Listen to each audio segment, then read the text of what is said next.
मुंबई गोवा महामार्गावरील कशेडी घाटात आज बुधवारी सकाळी एका भीषण अपघाताची घटना घडली. लोटे येथून भिवंडीच्या दिशेने पेप्सीच्या बाटल्या वाहून नेणारा एक मोठा कंटेनर चोडाई गावाजवळ चालकाचा ताबा सुटल्याने अचानक पलटी झाला. या अपघातात कंटेनरमधील शेकडो पेप्सीच्या बाटल्या महामार्गावर सर्वत्र विखुरल्या असून यामुळे रस्त्याची एक लेन पूर्णपणे बंद झाली आहे. सुदैवाने या मोठ्या घटनेत कोणतीही जीवितहानी झालेली नाही. घटनेची माहिती मिळताच पोलादपूर आणि कशेडी महामार्ग पोलिसांनी तातडीने घटनास्थळी धाव घेतली.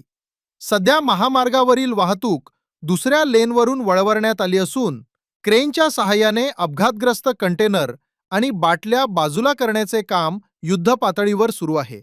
पोलिसांनी दिलेल्या माहितीनुसार उत्तर प्रदेशातील चालक राम आचल मिंद हा या अपघातातून सुखरूप बचावला आहे.